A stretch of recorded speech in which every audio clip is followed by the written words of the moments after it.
6 idol K-pop yang karirnya hancur setelah terlibat insiden mengemudi dalam keadaan mabuk. Kangin, mantan member Super Junior. Pada bulan Oktober tahun 2009, Kangin bertabrakan dengan 2 taksi dan melarikan diri dari tempat kejadian. Beberapa jam setelahnya, barulah Kangin menyerahkan diri ke polisi. Alkohol dalam darahnya melebihi batas legal dan penyelidikan selanjutnya menghasilkan denda 8 juta Korea won.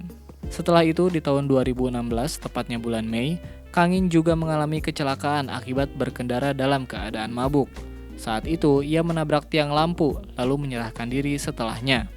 Untung tidak ada korban jiwa saat itu. Kangin kemudian hiatus dan memutuskan untuk meninggalkan Super Junior pada tahun 2019. Cha Ju-hyuk atau Kang Ho, mantan anggota Co-ed School.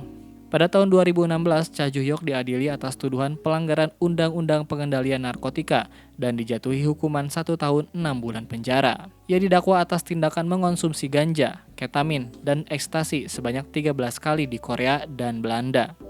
Cha Ju-hyuk juga didakwa oleh pengadilan karena memukul dan melukai 3 pejalan kaki saat ia mengemudi di bawah pengaruh alkohol pada Oktober 2016. Im Yong Min, mantan member AB6. Pada Mei 2020, Im Yong Min kedapatan mengemudi dalam keadaan mabuk. Kemudian, seminggu setelah kejadian itu, atau pada tanggal 8 Juni, brand New Music kemudian mengumumkan kepergian resminya dari grup. Shin Hye-sung, mantan anggota Shinhwa. DUI atau Drive Under Influence pertama Shin Hye-sung terjadi pada bulan April tahun 2007. Saat itu, ia memiliki kadar alkohol sebesar 0,097% dan itu di atas batas legal. DUI berikutnya terjadi pada Oktober tahun 2022.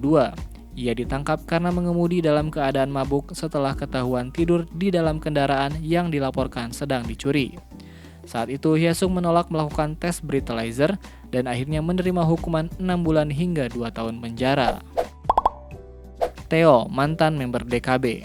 Theo mengundurkan diri dari DKB pada November 2023 setelah kedapatan mengemudi dalam keadaan mabuk pada Oktober tahun lalu. Saat itu surat izin mengemudinya langsung dicabut dan agensi mengatakan jika perbuatannya tidak bisa diterima dan tak bisa dimaafkan. Hyo-chan, mantan member Victon. Pada September 2022, polisi menangkap Hyo-chan saat ia mengemudi dalam keadaan mabuk setelah ia minum-minum bersama teman-temannya. Tak hanya dicabut SIM, tapi Hyo-chan juga langsung menghentikan semua aktivitasnya di dunia hiburan, kemudian meninggalkan grup. Nah, itulah dia beberapa idol yang keluar dari grupnya karena terlibat kasus mengemudi dalam keadaan mabuk. Apakah juga BTS akan terkena dampak seperti mereka juga? Berikan komentar kalian.